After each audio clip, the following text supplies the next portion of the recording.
सर्वांना नमस्कार. स्वागत आहे आपलं मराठी चातुर्य कथा या यूट्यूब चॅनलवर.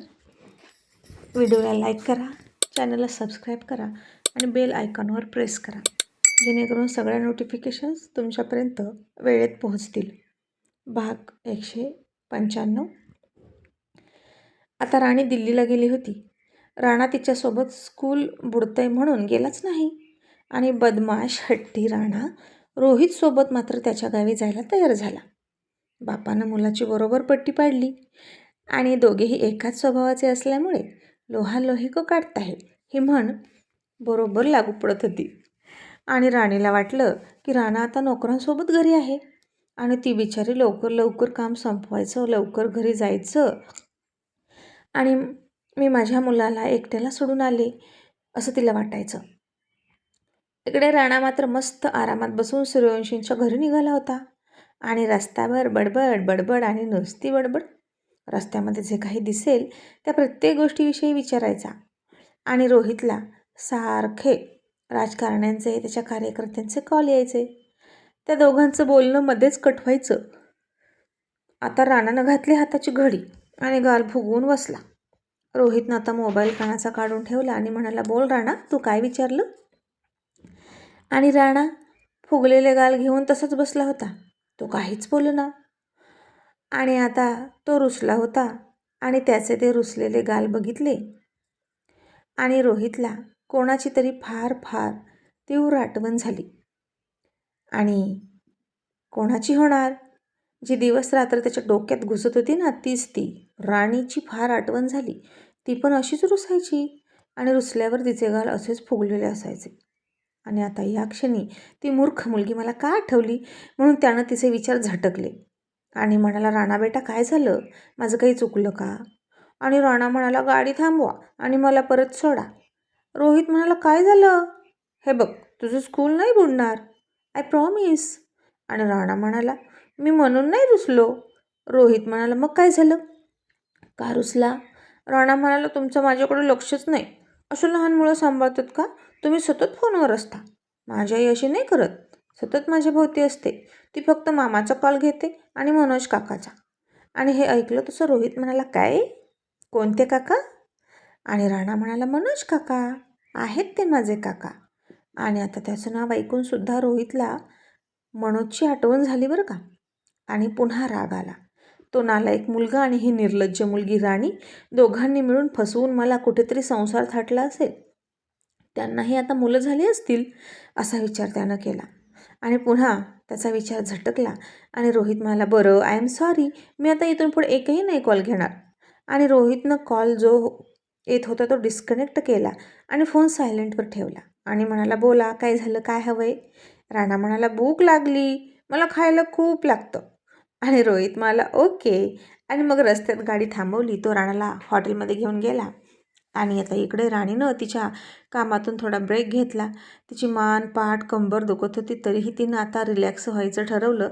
थोडासा चहा घेतला आणि चहा घेत घेत तो काय करतं हे बघण्यासाठी मोलकरणीला फोन केला. तशी मोलकरीण घाबरली, सावध झाली आणि तिच्या नवऱ्याला म्हणाली, अहो पटकन साहेबांना फोन करा तुमच्या आणि सांगा की मॅडमचा फोन आला आहे. आणि नोकरानं आता रोहितला फोन केला, पण रोहितचा फोन सायलेंटवर होता आणि तो उचलेच ना. आणि राणी फोन करते. राणाशी बोलण्यासाठी हे नोकरांना आता सांगता येईना त्याला. आणि राणी इकडून खूप फोन करायची आणि हे पटकन फोन का घेत नाहीत म्हणून राणी घाबरली आणि तिला घामच यायला लागला. ती इतक्या विश्वासाने त्यांच्यावर माझं मूल इतक्या विश्वासानं सोपवून आले, योग्य केलं आहे का असं तिला वाटायला लागलं. ती रडकुंडीला आली आणि तिने शेवटचा प्रयत्न म्हणून पुन्हा एकदा फोन केला आणि मग मोलकरीण फोन घेऊन म्हणाली, हॅलो मॅडम. आणि राणीचा जीव भांड्यात पडला. राणी म्हणाली, का गं असं करतात का? फोन का घेत नव्हतीस? मी किती घाबरले. आणि ती नोकर म्हणाली, अहो मॅडम घाबरायचं काय त्यात, मी कामात होते आणि राणाची झोपण होते ना म्हणून मी फोन सायलेंटवर ठेवला होता. आणि मग राणी म्हणाली, अगं बाई राणा झोपलाय का? नोकर म्हणाली, हो, ते उठले ना की मी तुम्हाला फोन करते. राणी म्हणाली, बरं ठीक आहे. तो उठला की व्हिडिओ कॉलच कर ना गं, मला बघायचं आहे त्याला. आणि नोकर हो हो म्हणाले आणि फोन ठेवून दिला. मग थोड्या वेळात रोहितनं कॉल बघितला त्याच्या लक्षात आलं की नक्कीच राणाच्या आईचा फोन आला असेल म्हणून नोकर फोन करत होते. आणि रोहित म्हणाला राणाला, राणा तुझ्या आईशी बोलायचं का? अरे बहुतेक तिचा कॉल आला असावा. आणि राणा म्हणाला हो बोलायचं. रोहित म्हणाला पण आईला सांगू नकोस तू माझ्यासोबत आहेस, मी घरातच आहे असं बोल. राणा म्हणाला ओके. मग रोहितनं पुन्हा जुळणी केली. मोलकर्णीनं पुन्हा राणीला फोन लावला. रोहितचा फोन जोडून दिला आणि फोनवर राणा राणीशी बोलला. आता रोहित राणा रस्त्यावर होते. वाहनांचे आवाज यायचे, हॉर्नचे आवाज यायचे आणि राणीला शंका आली. राणी म्हणाली राणा तू कुठे आहेस? वाहनांचे आवाज येतात तरी कसे? तू घरात नाहीस का? तसं आता नोकरमध्येच म्हणाली अहो मॅडम 2 मिनिटांपूर्वीच मी त्याला मार्केटमध्ये घेऊन आले. आता आम्ही घरी जातोय बरं का, ठेवू का फोन? राणी म्हणाली अगो त्याला कशाला घेऊन गेलीस? तुला जे हवं ते ऑनलाईन मागव, मी पैसे पेड करते. मग ती नोकर हो हो म्हणाली. फोन ठेवला आणि यापुढे अशी खबरदारी घ्यायची बोलताना नाही तर वेळोवेळी थापा मारताना मोठी अडचण होते असं रोहितला वाटलं. मग आता पुन्हा त्यांचा प्रवास सुरू झाला आणि राणा म्हणाला तुमचं घर खूप मोठं आहे का? रोहित म्हणाला हो. राणा म्हणाला किती मोठं आहे? रोहित हात पसरून म्हणाला खूप मोठं आहे. तू कल्पना केली नाही ना त्यापेक्षा खूप मोठं. आणि मग अशाच गप्पा मारत ते दोघे आले. त्यावेळी दिवस मावळायला आला होता. जानकी आजारी होती. ती मलूल चेहरा घेऊन तशीच बेडरूममध्ये बसली होती. सारखी मल्हाररावांना म्हणायची मालक रोहित येतोय ना? आणि मल्हारराव म्हणायचे हो ग येतोय. आणि जानकी खालावलेल्या आवाजात म्हणाली मला नाही वाटत तो येईल. त्यानं तुमची समजूत घातली असावी. तो खूप हट्टी आहे. साहेब मुलं आईबापापेक्षा जास्त हट्टी का असतात हो? तुम्ही त्याच्या भल्याचाच विचार करताय ना? तर तो माझ्यावर का रुसलाय? मल्हारराव म्हणाले जानकी आता तू त्यालाच विचार. अगं मी त्याला खूप कॉल केले पण तो कॉलही घेत नाही. बहुतेक जवळ आला असेल. जानकी म्हणाली कॉल घेत नाही याचा अर्थ तो येणारच नाही आणि मी या आजारातनं बरी नाही होणार. बहुतेक माझा प्राण असाच जाणार. इतक्यात सपना तिच्यासाठी सूप घेऊन आली आणि म्हणाली आई असं का बोलता? भाऊजी येतील हो. तुम्ही काहीच खात पित नाही, तुमची तब्येत डाऊन झाली आहे. आणि जर भाऊजी आले आणि तुमची इतकी खालावलेली तब्येत बघितली तर आम्हाला काय म्हणतील सांगा बरं? 2-2 सुना असूनही आम्ही तुमची काळजी घेतली नाही म्हणून आम्हाला धारेवर धरतील. इतक्यात चोंबडी कोंबडी मेघना आली आणि म्हणाली 2-2 नाही सपनाताई 3-3 सुना म्हणा. अहो तुम्ही मला विसरलात का? आणि आई हे बघा आता तुम्ही माझ्या हातून सूप पिणार आहात. मी खास तुमच्यासाठी सूप बनवलेलं आहे. तशी सपना म्हणाली अगं मी बनवलं होतं मग तू कशाला पुन्हा बनवलं? मेघना म्हणाली आता मला आईंची आवड निवड कळायला लागलेली आहे ना आणि म्हणून त्यांना कशाने बरं वाटेल हे मला माहीत आहे म्हणून मी हे बनवलं. आणि आई माझं सूप पिणार आहेत, तुम्ही तुमचं परत घेऊन जा. आणि हे ऐकलं तसं सपना थोडीशी चकितच झाली आणि तिला मेघनाचा पुन्हा राग आला. आणि आता मेघनाला माहीत होतं आज रोहित येणार आहे म्हणून ती जानकीच्या मागे पुढे करत होती. कारण रोहितचा आईवर खूप जीव होता. कितीही बोलला तरी तिच्यावर जीव होता आणि तिची काळजी घेताना जर मला बघितलं तर नक्कीच ते माझ्यावर इम्प्रेस होतील म्हणून नाटक करत आली. आणि जानकीला म्हणाली आई प्या बरं सूप. आणि जानकी दोघांनाही म्हणाली नको ग. दोघींनाही म्हणाली नको. तुम्ही दोघींचंही सूप मला नको आहे. मला जे हवं आहे ते दिल्याशिवाय मी काहीही खाणार पिणार नाही. तसंही माझं दुखणं शरीराचं नाही. मला माझा रोहित दिसू दे, त्याचा फुललेला संसार दिसू दे, या अंगणात दुडू धावणारी खेळणारी त्याची लेकरं बाळं दिसू दे, मग मला बरं वाटेल. नाहीतर मी आता बरी होतच नाही असं म्हणून जानकीने डोळेच झाकले आणि दोघींचंही सूप प्यायला नकार दिला. दोघीही परत गेल्या. सपना संध्याकाळच्या स्वयंपाकाची तयार करायला लागली. राजलक्ष्मी बाहेर खेळत होती अंगणामध्ये. सेजलही होती तिच्यासोबत. सोनम घरात कशात तरी बिझी होती. राहुल रोशन अजूनही आले नव्हते. मेघनानं बघितलं राजलक्ष्मी आणि सेजल लंगडी खेळत होत्या आणि आता राजलक्ष्मीला पाडायचं आणि तिला दुखापत करायची. तिच्या आगाऊपणाबद्दल तिला शिक्षा करायची. ती नेहमीच मला बोलते म्हणून मेघनाच्या डोक्यात आलं आणि मेघना बाहेर गेली आणि लंगडी घालणाऱ्या राजलक्ष्मीला तिने हलकासा पाठीमागून धक्का दिला. ती तोंडावर पडली आणि रडायला लागली. तशी मेघनाच आधी म्हणाली राजलक्ष्मी पडलीस का गं बाळा? अगं जरा जपून खेळायचं ना गं असं म्हणून समजावायला लागली. राजलक्ष्मी आता कन्फ्यूज व्हायला लागली की ही अशी का बोलते. आणि तिचा आवाज ऐकून सोनम सपनासुद्धा बाहेर आल्या. सपना म्हणाली काय झालं राजलक्ष्मी? आणि राजलक्ष्मी म्हणाली आई अगं मी पडले. तशी मेघना म्हणाली अहो ताई मी इथून जात होते आणि या दोघी धावता धडकल्या आणि राजलक्ष्मी पडली. पण काळजी नका करू, तिला लागलं नाही.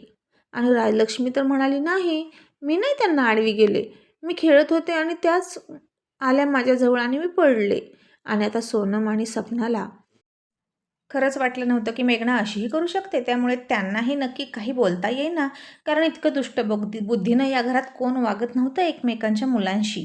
सोनम सपना एकमेकांशी आपल्या मुलींसारखंच वागत होत्या.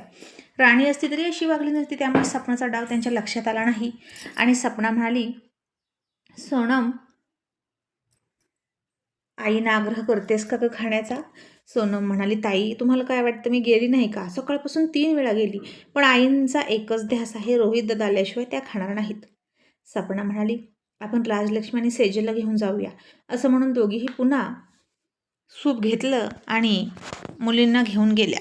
राजलक्ष्मी म्हणायची, आजी खा ना, आजी पी ना गं सूप. आणि जानकी बारीक आवाजात म्हणाली सोनमला, मुलींनो, तुम्ही असा प्रयत्न करू नका गं, मला इमोशनल ब्लॅकमेल करू नका.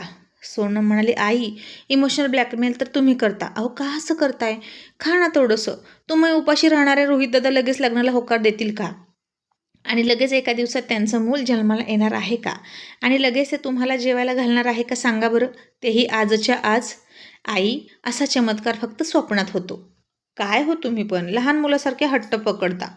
आणि इतक्यात बाहेर रोहितच्या गाडीचा आवाज आला आणि नेहमीसारखा हॉर्न वाजला. ते ऐकून जानकीचा चेहरा थोडासा हसरा झाला. तिच्या डोळ्यात जीव आल्यासारखं झालं. आणि जानकी म्हणाली, माझा रोहित आला. आणि सोनम म्हणाली, ते तर येणारच होते, पण तुम्ही खा ना, की आता दादाच्या हातून खाल. आता मेघना दारातच उभा होती. आणि रोहित आला म्हटल्यावर राजलक्ष्मी सेजल पळत पळत पळत बाहेर निघाल्या. आणि आता मेघनाला सुद्धा रोहितला खूप दिवसातून बघून आनंद होणार होता. आणि गाडीचा दरवाजा उघडला. आता रोहित बाहेर येईल असं वाटत असतानाच गाडीतून टुंदिशी उडी मारत राणादादा खाली उतरले. आणि त्याला बघून मेघना चकितच झाली आणि म्हणाली, आता हा कोण मुलगा आणलाय रोहित सरांनी? आणि त्याच्या पाठीमागून रोहितही उतरला. आणि त्याला बघून मेघना हरकून गेली आणि तिनं राणाकडे दुर्लक्ष केलं. आता मनमिळावू स्वभावाच्या राणाला समोरून राजलक्ष्मी सेजल येताना दिसल्या पळत पळत. राणाला काय झालं कुणास ठाऊक. दोघीही इतक्या हरणीसारख्या धावत येताना बघून त्यालाही धावावंसं वाटलं, कारण इतका मोठा प्रवास करून पहिल्यांदाच तो इथे आला होता. कंटाळा तर होताच, हातपाय आकडून गेले होते आणि तोही वासरासारखा हुंदाटायला लागला आणि त्या दोघींच्या दिशेने पळायला लागला. तिकडून मेघनासुद्धा रोहितकडे येत होती आणि धष्टपुष्ट राणाचा मेघनाला जोरात धक्का लागला. मेघना पाठीमागं आता खाली पडणार इतक्यात रोहित शॉक झाला आणि म्हणाला, राणा, अरे हळू, असं म्हणून तोच पुढे गेला. त्यानं मेघनाला सावरली, तिला सरळ उभा केली आणि मेघनाला फार आनंद झाला रोहितनं तिला पकडलं म्हणून. आणि राणी म्हणाली, थँक्यू सर. आणि कोण आहे हा उद्धट मुलगा? याला काही मॅनर्स आहेत की नाही? आणि रोहित म्हणाला, 1 मिनिट, नीट बोलायचं त्याच्याशी. आणि मेघना म्हणाली, रोहित सर, अहो, मी राजलक्ष्मी आणि सेजलला नाही बोलले, मी तर या मुलाला बोलले. कोण कुठला हा मुलगा? आता मी याच्याशीही नीट बोलायचं का? आणि रोहित तिच्याकडे पुन्हा बारीक नजरेनं बघत म्हणाला, तुम्ही आत्ता मूर्ख झालात की जन्मापासून मूर्ख आहात? सांगितलेलं कळत नाही का? तुमची किंमत इथे काय आहे हे मी त्या दिवशीच तुम्हाला सांगितलं आहे. तरीसुद्धा तुम्ही स्वतःला कोण समजता? आणि इथे कोणाचा मान ठेवायचा, कोणाचा नाही हे ठेवायचा, हे तुम्ही डिसाईड नाही करणार. हे सूर्यवंशी डिसाईड करतील. आणि तुम्ही इथे कोणीच नाही. नोकराचा सुद्धा दर्जा नाही इथे तुम्हाला. तरीही कशाला मध्ये मध्ये करता? नॉनसेन्स. असं म्हणून रोहित तिला मागे सोडून आत निघाला. मग आता राजलक्ष्मी, सेजल आणि राणा तिघे समोरासमोर येऊन उभे राहिले. आणि तिथे रोहित आला आणि राजलक्ष्मी म्हणाली, काका, काका, हा कोण आहे? रोहित मला, हा माझा फ्रेंड आहे. राजलक्ष्मी म्हणाली, इतका छोटा? काका, तुम्ही किती मोठे आहात? रोहित हसून म्हणाला, हो, छोट्या आणि मोठ्या माणसांमध्ये सुद्धा फ्रेंडशिप होऊ शकते. आणि तुम्ही दोघी कशा आहात? आणि राजलक्ष्मी म्हणाली, छान. आणि बघा ना, आजी तुमची वाट बघते, ती काहीच खात पित नाही. रोहित म्हणाला, असं का? मी बघतो. राणा, तू यांच्यासोबत खेळ. पण आता राणासुद्धा रोहितसारखा कर्तव्यदक्ष होता. तो म्हणाला, नाही, मी तुमच्यासोबत येतो. आणि रोहित राणा जानकीच्या खोलीकडे गेले. त्यावेळी जानकीसुद्धा कानात प्राण आणून त्याच्या पावलांचे आवाज ऐकत होती. आणि आता ते दोघेच समोर आले आणि जानकीनं डोळे उघडले. पण आता जानकीला मोठा रोहित दिसलंच नाही. तिला तर पहिल्यांदा राणा दिसला. आणि एक क्षणभर जानकीचा डोळ्यावर विश्वास बसेना आणि झोपेतच बडबडल्यासारखी किंवा तापात बडबडतात तसं जानकी म्हणाली, मालक, अहो, मला छोटा रोहित का दिसतोय? 6-7 वर्षाचा असताना तो दिसायचा ना तसा दिसतोय. तो छोटा होऊन आलाय का? मल्हारराव हसून म्हणाले, अगं इतक्या दिवसातून त्याला बघते म्हणून त्याला असं वाटतंय का? तसं प्रत्येक आई बापासाठी मूल लहानच असतं म्हणा. अगं पण तो खरंच छोटा दुसरा मुलगा आहे. तुझा रोहित त्याच्या शेजारी उभा आहे. आणि जानकीनं आता दोघांनाही एकसाथ बघितलं आणि रोहित विषयीच्या तक्रारी ती विसरूनच गेली. रानाकडेच बघत बसली आणि म्हणाली, असं कसं शक्य आहे? मला असं का वाटतंय की हा छोटा रोहितच आहे? जानकीची तब्येत आता फार खालावली आणि तिने काय अवस्था करून घेतली स्वतःची म्हणून रोहितलाही वाईट वाटलं आणि तो तिच्याजवळ गेला आणि रडायला लागला तिचा हात हातात घेऊन आणि म्हणाला, आई का ग अशी वेड्यासारखी करतेस? किती हट्टी आहेस तू पण. जानकी म्हणाली, तू काही कमी हट्टी आहेस का? आणि किती दिवसांनी येतोस आईला भेटायला? मेल्यावर तरी यायचं, चितेला अग्नी द्यायला, असं म्हणून ती रडायला लागली. रोहितही रडायला लागला आणि तिथलं सगळं वातावरण गंभीर झालं, इमोशनल झालं आणि छोटा राणा पण रडकुंडीला आला आणि म्हणाला, तुम्ही सगळं का रडताय? मग मला पण रडू येतं. फ्रेंड, नका ना रडू. आणि रोहितने त्याचे डोळे पुसले. जानकीने सुद्धा डोळे पुसले आणि म्हणाला, आई आता रडू नकोस. आणि हे बघ, मी तुला भेटायला कोणाला घेऊन आलोय? जानकी म्हणाली, हो रे, तेच बघते, कोण आहे हा मुलगा? रोहित म्हणाला, रणजित उर्फ राणा, मुंबईमध्ये असतो. मल्हारराव म्हणाले, अरे पण इतका छोटा मुलगा तुझ्यासोबत तू आणलासच कसा? त्याच्या घरच्यांनी कशी परमिशन दिली? आणि रोहित बोलण्याच्या आधीच चुणचुणीत राणा म्हणाला, माझ्या घरी फक्त मी आणि माझी आई असतो आणि माझी आई दिल्लीमध्ये गेली आहे कंपनीच्या कामासाठी. मी नाही गेलो तिकडे. आणि मग मला फ्रेंड म्हणाले, तू माझ्याकडे चल, ते मला इथे खूप काही काही दाखवणार आहेत म्हणून मी आलो. आणि त्याचं बोलणं, त्याचे डोळे, त्याच्या ओठांची हालचाल बघितली. जानकीला तर छोटा रोहितच आठवायचा. पण आता म्हणायचं तरी कसं की हा रोहित सारखाच आहे? म्हणून ती आपली गप्प बसली. कारण जानकी इमोशनल असली तरी इमोशनल फूल नव्हती. उगीचच बादरायण संबंध जोडत नव्हती. पण तरीही राणा तिला आवडला आणि तिने राणाला जवळ बोलवलं आणि म्हणाली, बाळा, तू आणि तुझी आईच असता का? आणि तुझे बाबा? तसं रोहितने तोंडावर बोट ठेवलं आणि जानकीला त्याला काहीच विचारू नको असं खुणवलं. मग जानकीसुद्धा गप्प झाली. मग सोनम रोहितला म्हणाली, रोहित दादा, आईना काहीतरी खायला सांगा ना, ते तुमची वाटच बघत आहेत, सकाळपासून काहीच खात नाही. आणि रोहित म्हणाला, घेऊन ये, बघू कशी खात नाही. आता मेघना त्या खोलीच्या दरवाज्यात येऊन उभा राहिली. जानकी आता रोहितला इमोशनल ब्लॅकमेल करून वचन घेते की काय लग्नाचं म्हणून ती वाट बघत होती. कारण तिच्या सुचवण्यावरूनच जानकीनं सुद्धा हे शस्त्र उपसलं होतं उपोषणाचं. आणि जानकी म्हणाली, रोहित, मी खाणार नाही. तू मला वचन दे की तू लग्न करशील. रोहित पुन्हा गप्प झाला आणि म्हणाला, आई, तू माझं काय ऐकत नाहीस ग? खा प्लीज. हे बघ, मी चिडलो तर पुन्हा निघून जाईन बरं का. जानकी म्हणाली, जा जा, तू असाच आहेस, मग इथे आला तरी कशाला? रोहित म्हणाला, तुझ्यासाठी आलोय, पण तुझा तू हट्ट सोडतच नाहीस. आता खाते की नाही सांग? असं म्हणून रोहितनं तिच्या तोंडासमोर चमचा नेला आणि जानकी तोंड फिरवत होती. चमच्यातून सूप वाटीत पुन्हा पुन्हा सांडत होतं. जानकी खात नव्हती. आणि छोटा राणा म्हणाला, आजी, इतका हट्ट करायचं नाही. असा हट्ट केला तर माझी आई 2 धपाटे देते. तुम्हाला धपाटे हवेत का? तसे सगळे हसायला लागले आणि जानकीसुद्धा थोडीशी हसली. आणि रोहितने त्याचाच फायदा घेत तिच्या तोंडामध्ये सूप सोडलं आणि जानकीचा उपवास सुटला. आणि राणा हसून टाळ्या वाजवत म्हणाला, ये फ्रेंड्स, अजून अजून. आजारी माणसांना खूप खावं लागतं आणि त्यांना ताकद नसते ना, आणि खाल्लं तर ताकद येते.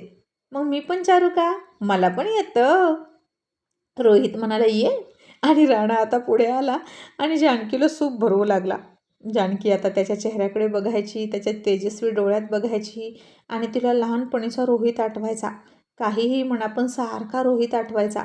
आणि ती गुपचूप गुपचूप आता त्याच्या हातून काहीही न बोलता खात होती. आणि आजच्या आजच एका दिवसातच जानकीचा तो हट्ट पूर्ण झाला होता, रोहितच्या मुलाच्या हातातून खाण्याचा. कळत नकळत ती तिच्या नातूच्या हातून खात होती आणि मग तिला नकारही देता येईना. मग सगळं झालं. राणानं जराही काही न सांडता तिला सगळं भरवलं आणि मेघनाला तिकडून खूप राग आला. आणखीन थोडा वेळ उपाशी राहिली असते तर काय झालं असतं, असं ती चरफडत मनातच जानकीला म्हणाली. आणि हा मुलगा आहे तरी कोण? रोहितनंही याला कुठून पकडून आणलेला आहे कुणास ठाऊक.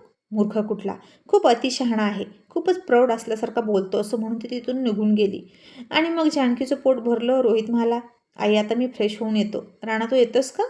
जानकी म्हणाली, रोहित, अरे किती छान आहे रे मुलगा आणि किती समज आहे याला. बोलतोय तर किती गोड. खरंच याच्यातच तू रमतोस का मुंबईमध्ये, म्हणून इकडं येऊ वाटत नाही का? आणि याची आई नक्की भानगड काय आहे रोहित? रोहित म्हणाला, भानगड काहीच नाही आई, याच्या आईचा आणि माझा 36 चाकडा आहे, पण मुलगा छान आहे, माझा फ्रेंड आहे, माझ्या शेजारी राहतो, बस इतकंच. आणि अगं स्कूल बुडतं ना म्हणून हा तिच्यासोबत गेला नाही. मला त्याची काळजी वाटली आणि मलाही इकडे यायचं होतं म्हणून सोबत घेऊन आलो. 2-3 दिवस राहू आणि परत जाऊ. जानकी म्हणाली, हो रे बाबा, एकदा जबाबदारी घेतली तर नीट पार पाडली पाहिजे, गोड आहे मुलगा. असं म्हणून जानकीने राणाच्या डोक्यावरून प्रेमानं हात फिरवला आणि न कळतपणे तिचे ओठ त्याच्या कपाळावर टेकले. आणि त्या प्रेमळ पप्पीमध्ये खूप प्रेम होतं. जानकी होतीच प्रेमळ, शिस्तबद्धसुद्धा होती. तिच्यामध्ये सगळेच गुण होते. मग आता रोहितसोबत राणासुद्धा फ्रेश व्हायला गेला. जानकी मल्हाररावांना म्हणाली, मालक, अहो आपला रोहित छोटा होता तेव्हा असाच दिसायचा ना हो. अहो मगाशी याला बघितलं आणि मला वाटलं रोहितच आलाय छोटा होऊन. आणि मल्हारराव म्हणाले, हो खरं आहे ते. मग आता संध्याकाळचं जेवण करायला रोहितसाठी खास मेनू बनवायला मेघना किचनमध्ये शिरली. सपना म्हणाली, तुला काय कॉन्फिडन्स आहे का की रोहित भाऊजी तू बनवलेलं खातील?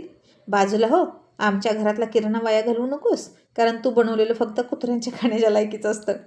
सोनम म्हणाले, नाहीतर काय, इतका अपमान झाल्यावर माझ्यासारखी कधीच बॅग उचलून निघून गेली असती. इतका निर्लज्ज माणूस मी पहिल्यांदाच बघते. असं म्हणून दोघींनी मेघनाचा अपमान केला आणि तिथून हातपाय आपटत निघून गेली. आता संध्याकाळचा डिनर करताना जानकी आज डायनिंग टेबलवर आली. राहुल, रोशनसुद्धा आले आणि छोट्या राणाला बघितलं आणि रोशन म्हणाला, तेरी, ए दादा, हे तुझं छोटं वर्जन कुठून घेऊन आलास? मी बघितले फोटोत, तू पण असाच दिसत होतास लहानपणी. आणि रोहित इतका खुलला होता, हसत होता आणि त्याला इतक्या वर्षातून पहिल्यांदाच हसताना बघत होते सगळे मनापासून. आणि रोहित म्हणाला, माझा फ्रेंड आहे आणि आणखीन एक छान मजेशीर गोष्ट सांगू का? आम्हा दोघांच्या सगळ्या सवयी मॅच होतात आणि ना त्याचा आणि माझा बर्थडे एकाच दिवशी आहे. आणि राहुल म्हणाला, वा वा, बेस्ट फ्रेंड असावे तर असे. आणि आता राणा जेवायला बसला रोहितसोबत आणि त्याच्या जेवणाच्या सगळ्या सवयी वगैरे खूप छान होत्या आणि त्याच्याकडे बघतच बसायचे सगळे. आणि मग जेवण झालं. राणा म्हणाला, फ्रेंड्स, चेस खेळायचं का? रोज जेवल्यावर मी खेळतो चेस. तसं जानकीनं मल्हाररावांकडे अजून एकदा चकित होऊन बघितलं, कारण लहानपणी रोहित असाच करायचा आणि तो सुद्धा चेसमध्ये डेली प्रॅक्टिस करायचा म्हणून चॅम्पियन होता. आणि जेवणानंतर हमखास चेस. आणि त्याची एक एक सवय रोहितसोबत कशी मॅच होते हे बघून जानकीला सुद्धा थोडं कोडं पडलं. आणि हा केवळ योगायोग आहे की निसर्गाचा चमत्कार हे तिला कळेना. आणि आता इतक्यात इकडे नोकराला राणीचा फोन आला. तिनं रोहितला फोन केला, दोघांचेही फोन जोडून दिले आणि रोहित राणाला हळूच म्हणाला, तुझ्या आईचा फोन आहे, बोल तिच्याशी. मग राणा राणीशी बोलत होता आणि आई, मी मुंबईमध्ये आहे अशी थाप मारत होता. आणि राणीचं समाधान झालं. आणि इतक्यात सपना तिकडून मोठ्यानं ओरडली आणि म्हणाली, राजलक्ष्मी, अगं इकडे ये. आणि हा आवाज फोनमधून राणीच्या कानावर गेला आणि राणी तिकडे चकित झाली आणि म्हणाली, राणा तू नक्की कुठे आहेस? तशी राणानं जीभ चावली आणि रोहितनं ओळखलं की राणीला डाऊट आला असेल, म्हणजेच राणाच्या आईला, की तो मुंबईमध्ये नाही. आणि त्यानं तिथेच बसलेल्या राजलक्ष्मीचं गुपचूप गुपचूप तोंड दाबलं आणि म्हणाला, आता मेलो. मग आता राणीला जर कळलं ना राणा थाप मारून इकडं आलाय, तर मग काही खरं नव्हतं. बघूया पुढच्या एपिसोडमध्ये.